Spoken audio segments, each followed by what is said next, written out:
Good morning, students. Here is your next grammar topic, parallelism.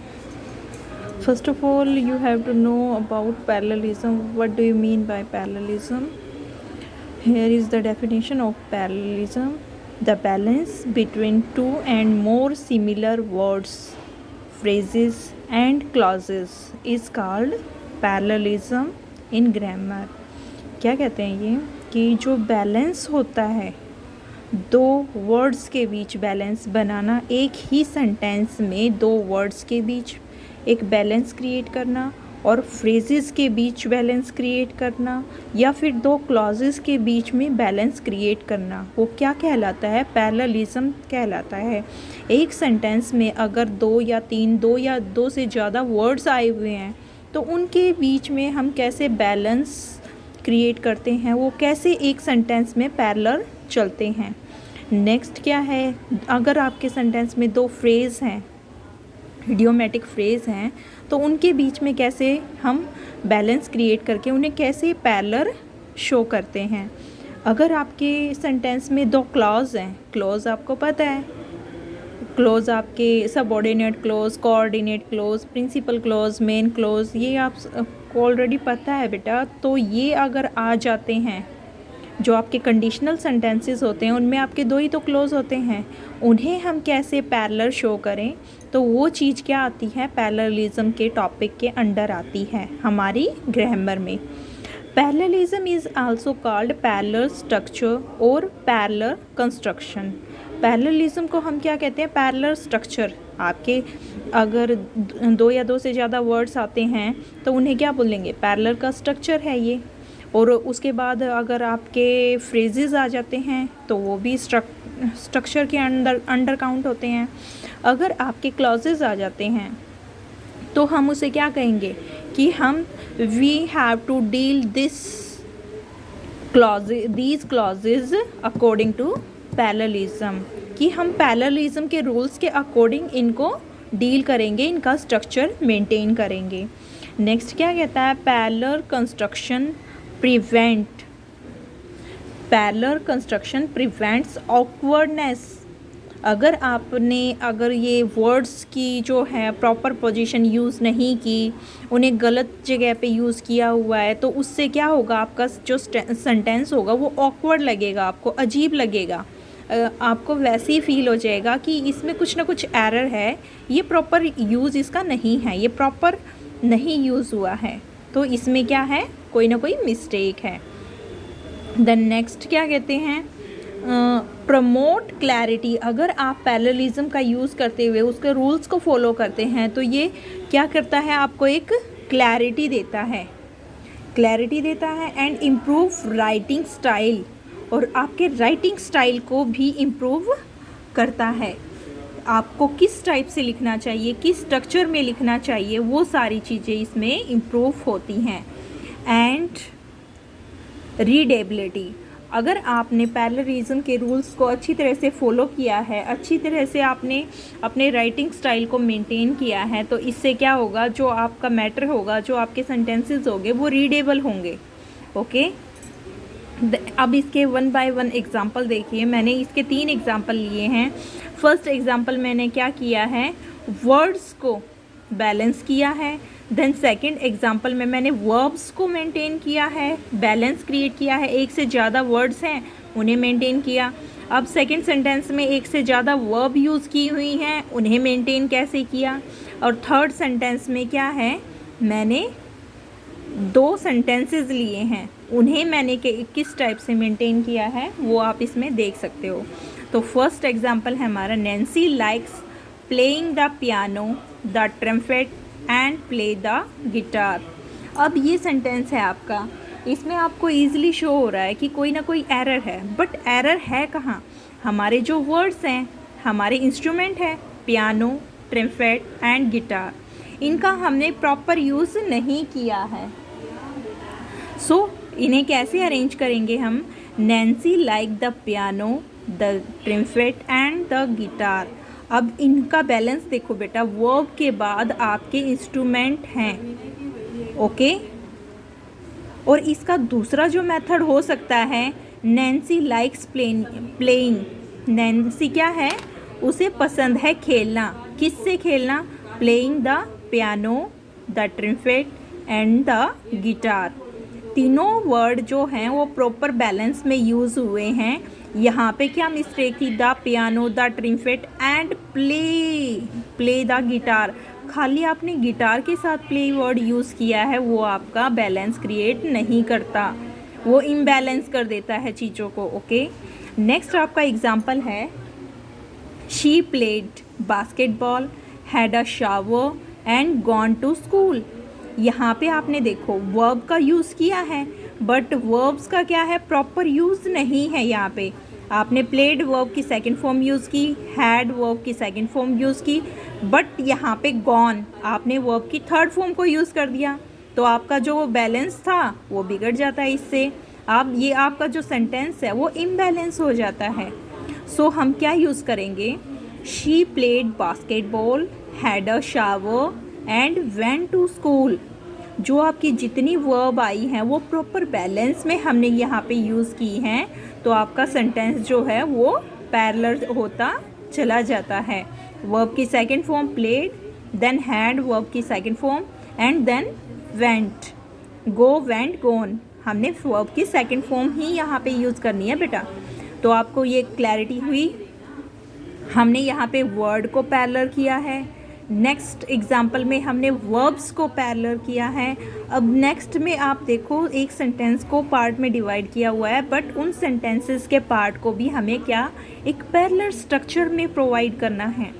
Example देखो, you can apply to the job by filling this form. आप apply कर सकते हो job के लिए इस फॉर्म को फिल करके। और अप्लाई बाय टेलीफोन, ये आपका क्या है, सेंटेंस स्ट्रक्चर है। बट ये जो सेंटेंस स्ट्रक्चर है ये पैरेलल नहीं चल रहा आपका। एक तो आपने इतना पूरा एज ए फुल आपकी फॉर्म में यूज़ किया है, और बट नेक्स्ट आपने ओनली बोल दिया अप्लाई बाय टेलीफोन। सो ये आपका प्रॉपर पैरेललिज्म नहीं हुआ। आपको इसे कैसे यूज़ करना है? You can apply to the job by filling this form आपने यूज़ कर दिया, ये आपका प्रॉपर है। इसी के अकॉर्डिंगली पैरेलल हमें दूसरा भी स्ट्रक्चर अप्लाई करना है। और you can apply by telephone, या तो आप टेलीफोन से अप्लाई कर सकते हो। You can apply by telephone. Okay, are you getting my point? Next अब हम बेटा रूल पढ़ेंगे। जो ये इसके अंदर रूल्स को हमें फॉलो करना होता है। मेन आपका यही होता है जो आपने डेफिनेशन और एग्जांपल्स के थ्रू स्टडी किया है। ओवरऑल सारी चीज़ें इसमें आ जाती हैं, बट बेटर क्लैरिटी के लिए हम रूल्स को भी स्टडी कर सकते हैं। Parallelism is used to balance noun with noun. Means मैंने जो आपको वर्ड्स का जो शो किया है ऊपर, तो वो हो गया आपका नाउन को नाउन के साथ पैरेलल करता है। प्रेपोजिशनल फ्रेज होते हैं जो, तो उनको प्रेपोजिशनल फ्रेज के साथ पैरेलल करता है। एंड पार्टिसिपल होते हैं जो वर्ब की थर्ड फॉर्म होती है आपकी, उसको पार्टिसिपल के साथ, अदर पार्टिसिपल के साथ। और इन्फिनिटी क्या होते हैं? टू प्लस वर्ब की फर्स्ट फॉर्म। तो इन्फिनिटी को किसके साथ पैरेलल करता है बेटा? इन्फिनिटी के साथ ही पैरेलल करता है। और क्लॉज को क्लॉज के साथ। ये आपका जो रूल है ये एग्जाम्पल के थ्रू हम स्टडी कर चुके हैं। अब नेक्स्ट रूल नंबर 2 क्या कहता है? Parallelism is a word, parallelism is used with elements joined by coordinating conjunctions. जो आपकी कोऑर्डिनेटिंग कंजंक्शंस होती है, कंजंक्शंस के रिगार्डिंग मैंने आपको लास्ट सेम में भी बताया है, जो आपका कंजंक्शन का टॉपिक था कि कंजंक्शन हमेशा सेम एलिमेंट को ही कनेक्ट करती है। अगर पहले उसके जीरेंट है तो जीरेंट को जीरेंट से कनेक्ट करेगी, अगर नाउन है तो नाउन को नाउन से कनेक्ट करेगी। ये नहीं होगा कि नाउन है, नाउन को कंजंक्शन प्रोनाउन से कनेक्ट कर रही है, वर्ब को वर्ब से कनेक्ट करेगी। ये आपका कंजंक्शन का मेन इंपॉर्टेंट रूल है कि कंजंक्शन जो होती है, कंजंक्शन हमेशा सेम एलिमेंट को ही जोड़ती है। आगे और पीछे कंजंक्शन के हमेशा always we find same element. अगर डिफरेंट है देन आपके सेंटेंस में एरर होगा। एरर वही होगा, क्योंकि कंजंक्शन क्या है, हमेशा सेम एलिमेंट को देखते हैं। यहाँ पे एक एग्जांपल है, वो देखो बेटा, my mother likes cooking and to read. अब यहाँ पे आपको पता है कुकिंग, कुकिंग क्या है, वो आपकी फोर्थ फॉर्म क्या है, जीरेंड। एक एक्टिविटी, ये क्या है, एक एक्टिविटी का नाम है cooking is a name of activity. तो आपकी मदर को क्या पसंद है, कुकिंग एंड टू रीड। अब यहाँ पे देखो टू रीड क्या है, इन्फिनिटी। मैंने बोला आपको कंजंक्शन बीच में आ गई हमारी, एंड क्या करती है, एंड कंजंक्शन है, कंजंक्शन क्या करती है, सेम एलिमेंट को कनेक्ट करती है। बट यहाँ पे देखो आप, कुकिंग जीरेंड है, नेम ऑफ एक्टिविटी, और जीरेंड हमेशा क्या होता है, नाउन होता है। यहाँ पे ये नाउन है, बट यहाँ पे ये इन्फिनिटी है। नाउन को इन्फिनिटी से कनेक्ट किया गया है, जो कि है एरर है आपके सेंटेंस में। इस तरह से आपके ये एग्ज़ाम में बेटा क्वेश्चन आ सकते हैं, क्योंकि आपकी यूनिट से ऊपर लिखा हुआ है कॉमन एरर।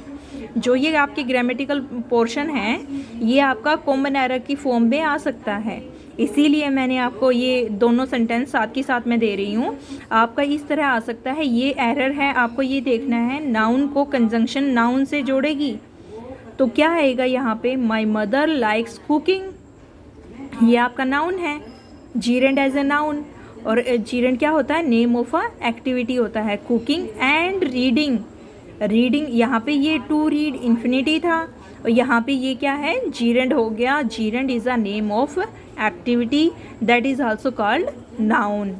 अब यहाँ पे आपके दोनों एलिमेंट सेम हो जाते हैं, और क्या है, कंजंक्शन दोनों को कनेक्ट कर सकती है। ओके, नेक्स्ट रूल है हमारा पैरेललिज्म का। Parallelism is used with element,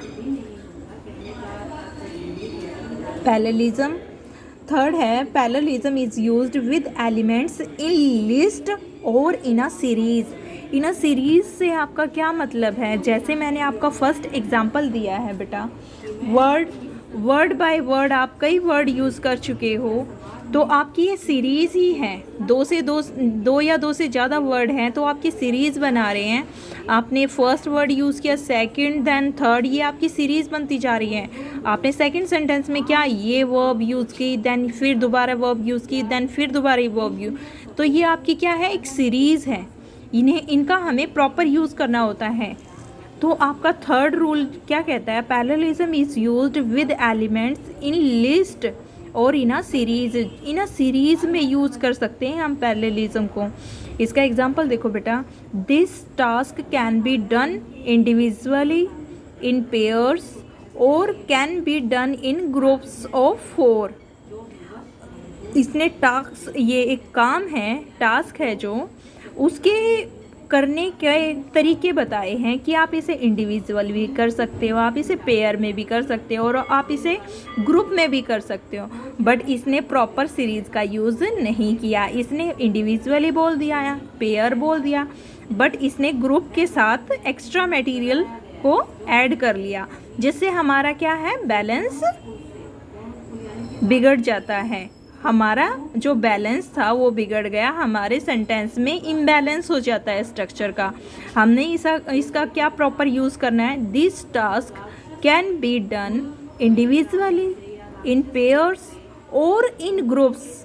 अब हमने फोर्थ इन ग्रुप्स के साथ कोई एक्स्ट्रा मटेरियल यूज़ नहीं किया है, हमने इक्विवेलेंट इन दोनों के, इसको तीसरे सीरीज़ में आगे वाले पार्ट को भी इनके इक्विवेलेंट ही रखते हुए चले हैं।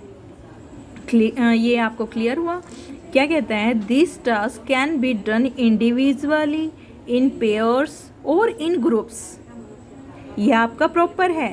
पैरेलल जो होता है, पैरेलल स्ट्रक्चर बेटा, वो side by side equally sentences के साथ, इक्वली वर्ड्स के साथ, इक्वली क्लॉजेस के साथ ही आगे आपका प्रमोट होता चलता है।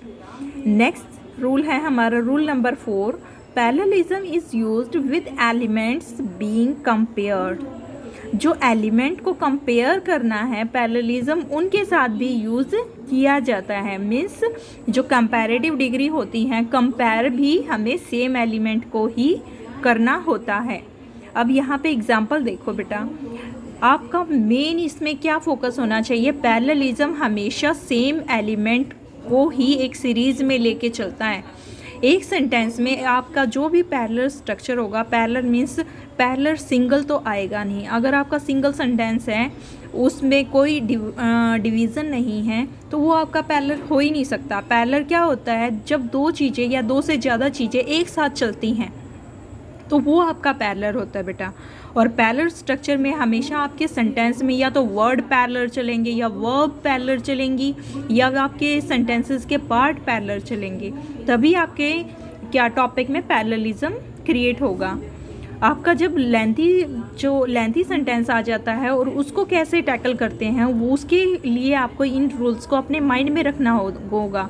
फर्स्ट ऑफ ऑल क्या होता है, ये नाउन को नाउन से, प्रोनाउन को प्रोनाउन से, फ्रेजेस को फ्रेजेस से, पार्टिसिपल को पार्टिसिपल से, इन्फिनिटी को इन्फिनिटी से, इनसे जोड़ता है।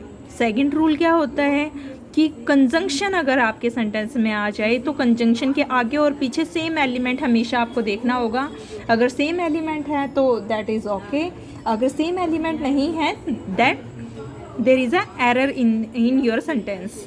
अब नेक्स्ट रूल में क्या है, ये हमेशा एक सीरीज़ में होगा, और सीरीज़ आपकी हमेशा क्या चलेगी? पैरेलल चलेगी। आपको किसी भी वर्ड के साथ एक्स्ट्रा कोई यूज़ नहीं करना है। सभी को, जैसा आपका फर्स्ट वर्ड है, सेकंड वर्ड है, थर्ड ग्रुप भी आपका उस टाइप में ही, उसी स्ट्रक्चर में होना चाहिए। देन फोर्थ रूल क्या कहता है, जो चीज़ों किन्हीं दो चीज़ों का हम जब कंपेयर करते हैं, कंपैरेटिव डिग्री यूज़ करते हैं या सुपरलेटिव डिग्री यूज़ करते हैं, then we use a parallel structure through these comparatives। इसमें एग्जाम्पल देखो बेटा, she is mad about watching TV more than to read a book।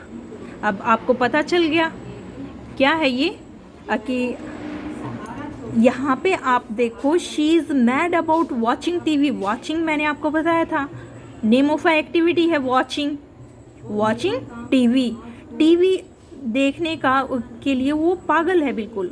More than to read, अब यहाँ पे क्या आ गया? इन्फिनिटी आ गया, तो आपका बैलेंस बिगड़ गया। हमें तो सेम एलिमेंट को कंपेयर करना है ना। कंपेयर हमेशा, कंपैरिजन सेम एलिमेंट के बीच में होता है बेटा, हमेशा सेम एलिमेंट के बीच में अगर कंपेयर है तो दैट इज़ ओके, अगर नहीं है that there is some error in your sentence. Okay, तो यहाँ पे आपको पता चल गया, यहाँ पे जिस एलिमेंट को आगे यूज़ किया है उसी फॉर्म में हमें पीछे यूज़ नहीं किया है, पीछे डिफरेंट है। सो हम इसे करेक्ट करेंगे। She is mad about watching TV more than reading a book. Same element है बेटा, सेम एलिमेंट को अगर हम कंपेयर करेंगे तो तभी हमारा सेंटेंस ओके होगा, करेक्ट होगा। ओके, नेक्स्ट हमारा रूल नंबर 5 क्या कहता है, parallelism is used with elements joined by a linking verb और अ फॉर्म ऑफ बी की ये 8 फॉर्म होते हैं, आपको पता है, is, am, are, was, were, has, have, had, ये इस तरह की हैं। ये सारी क्या है? बी की फॉर्म है। इनके साथ अगर आपका सेंटेंस जुड़ता है तो उसके आगे पीछे भी आपका क्या स्ट्रक्चर होगा? पैरेलल स्ट्रक्चर होगा, तो आपका सेंटेंस करेक्ट होगा, otherwise there is some error in your sentence. तो आपका फर्स्ट क्या है? टू लर्न, ये एग्जांपल देखो आपका, to learn is understanding the world.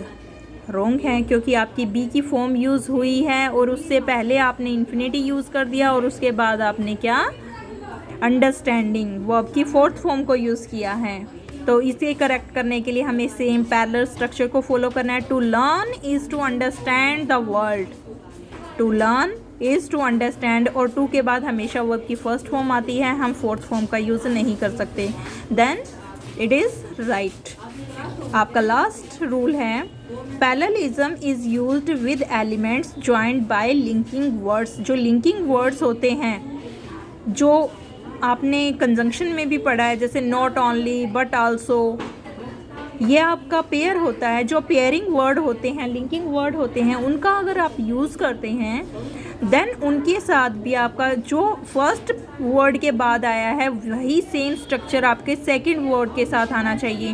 Conjunction में मैंने लास्ट टाइम में आपको पेयरिंग वर्ड कराए थे, ईदर और, neither nor, not only but also, ये सारे जो पेयरिंग वर्ड कराए थे उनमें है ये बेटा rule. The teacher not only want his student to keep quiet but also to do the task. अभी यहाँ पे देखो बेटा, बट ऑल्सो के साथ क्या है, टू डू द टास्क। तो आपके नॉट ओनली के साथ भी क्या होना चाहिए, इसके बाद इन्फिनिटी आना चाहिए। अगर इस पेयर के साथ इन्फिनिटी आया है, हमेशा बट ऑल्सो के अकॉर्डिंगली हम जज करते हैं नॉट ओनली को। तो इसके बाद ये नहीं आया है तो इसमें एरर है, इसे हमें ठीक करना है। नॉट ओनली की पोजीशन यहाँ से हटाकर हम यहाँ करेंगे, क्योंकि यहाँ पे आपका इन्फिनिटी है। तो क्या होगा, the teacher wants his student not only to keep quite.